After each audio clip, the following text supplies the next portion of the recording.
Christmas Eve at Burger King. Sounds innocent enough, right? Not my first choice, but I had to work late, and being Christmas Eve, it looked to be my best choice. I got finished working at 9 and had some coupons for Burger King, so that made my decision for me. When I got to Burger King, I noticed it was open, but the dining room was shut down. The only way I could get something is if I went through the drive-thru. Only problem is, I don't have a car.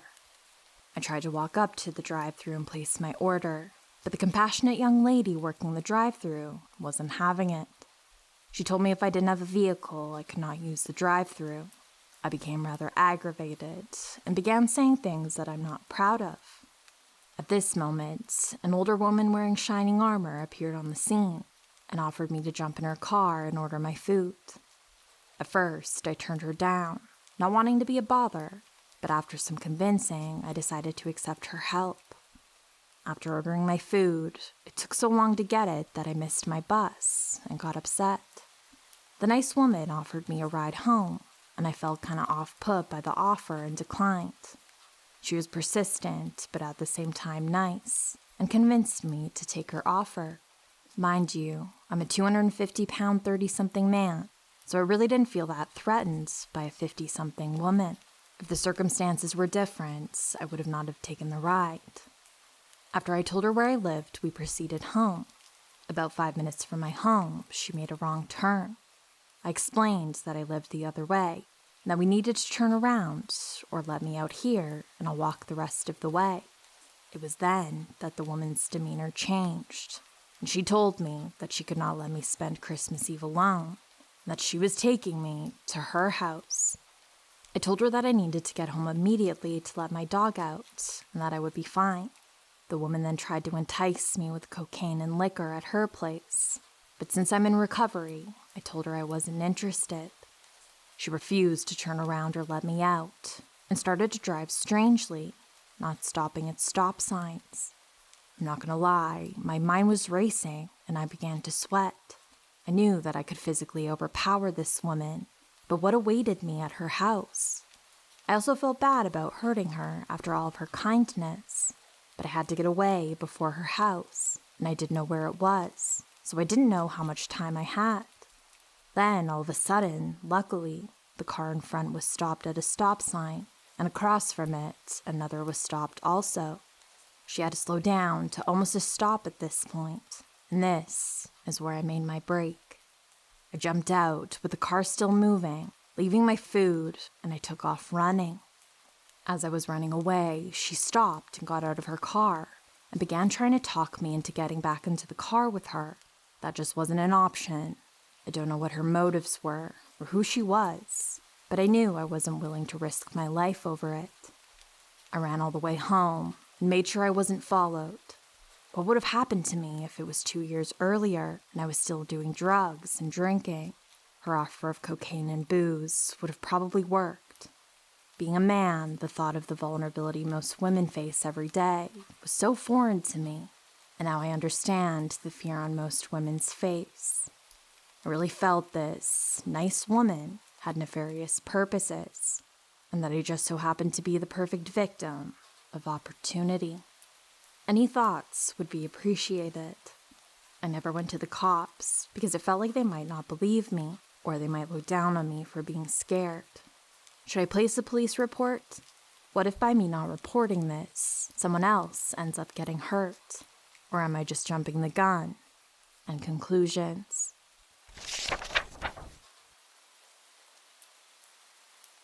This happened in 2005 during Christmas vacation.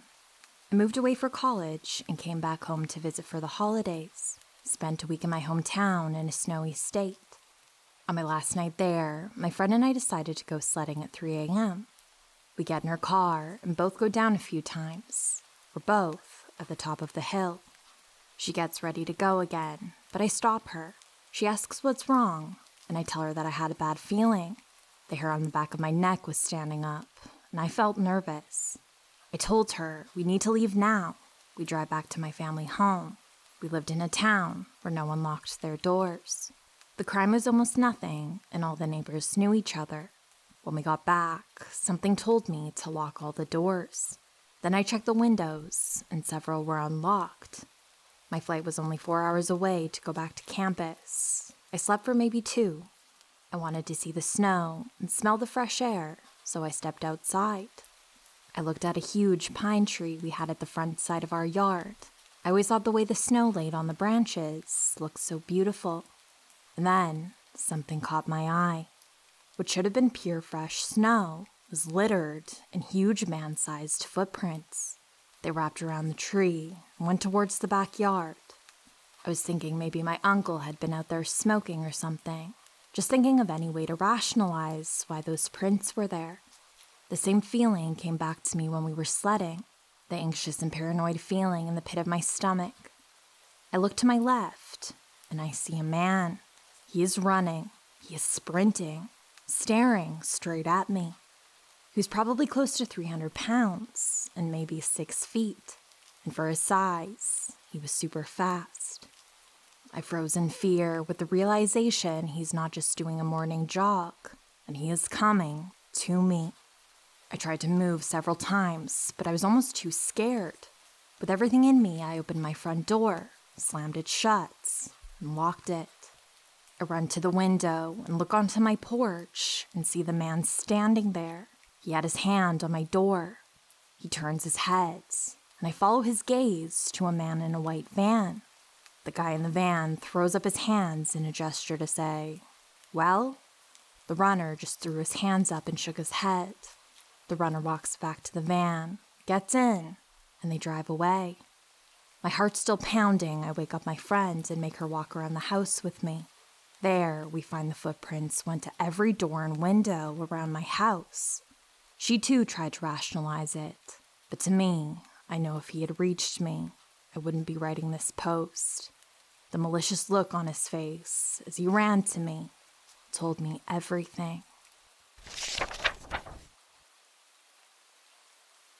First off, I'm living very rural in a small village with maybe 10 to 15 houses, but close to the highway. You can drive there within maybe 5 minutes, and also about 10 minutes away from the town. If you cross the street, it just takes you about a 10-minute walk to reach the forest. First Christmas Day. In the afternoon, my partner and I decided to go for a little digestive walk, as we were really stuffed from all the food. It was about 5 p.m. and already dark when we left, and we had a big and bright LED flashlight with us.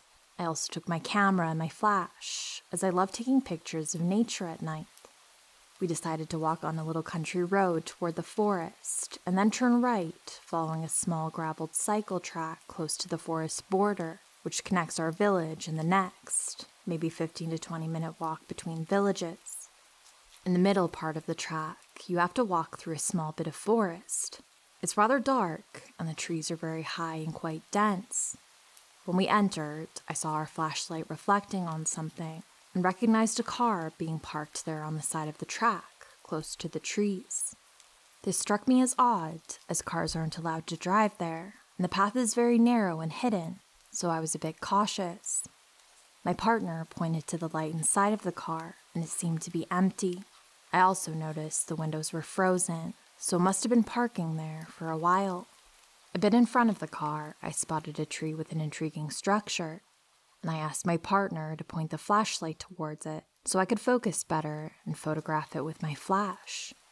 After I took a few images, my partner told me, there's someone standing behind us in the middle of the road. He's looking at us. Nobody was following us the whole way. I kept looking around behind us occasionally, because at this time in the evening, and close to the border of the forest, there are boars sometimes, and it's mating season, so they're more aggressive than usual.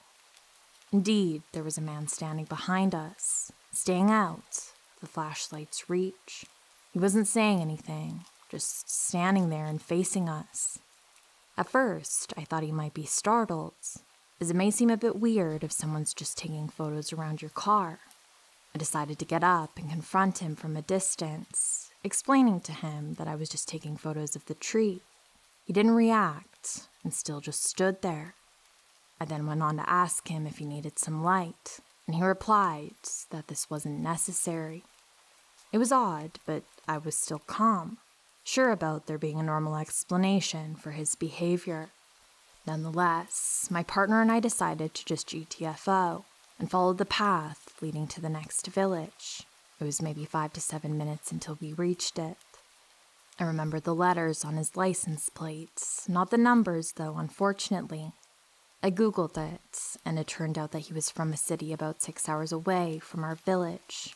Mind you, the country I live in is in a very strict lockdown right now, so you're only allowed to travel, even by car, if you have very urgent reasons. After we reached the first lantern of the next village, we looked back and observed the car driving a bit out of the forest, turning around and going back inside. I was able to see that he parked there again and turned his lights off. He didn't leave the forest. We then went home on a much longer way than initially intended, as I didn't want to go back there for obvious reasons. Our flashlight battery died on the way, and my phone's battery was low, so I didn't want to call the police back then, but I called them as soon as I arrived home and gave them all the details. Big regret that I didn't memorize the whole license plate, but it was just so surprising that I seriously didn't think about it. Also, it only occurred to me as really strange when I thought about the frozen windows and that he couldn't have possibly walked behind us. Plus, him having no light and not responding, he did seem to be sneaking up on us when I sat down to take the photo. I think I was very lucky to have my partner, the camera, and the bright light with me. I don't want to imagine what could have happened if I was alone. So, creepy guy sneaking around the forest, let's not meet. Edit. When I told my housemate, she theorized that he may have been spying on the houses very close to the forest border, as you can easily look into their backyards without being seen. You have to walk a bit up the hill and further about 5 minutes, but I think it's likely. I had the thought of photographing the car when I entered the forest part of the path, but somehow I felt unwell about it and decided not to do it, despite it being an interesting scene. In hindsight, I believe this saved me, as he must have hidden behind the trees close to the car and forest entrance. If he was really planning a burglary, or worse, dumping a body, I think it's not unlikely he may have attacked me if he realized I had a potential photo of his car with a recognizable license plate.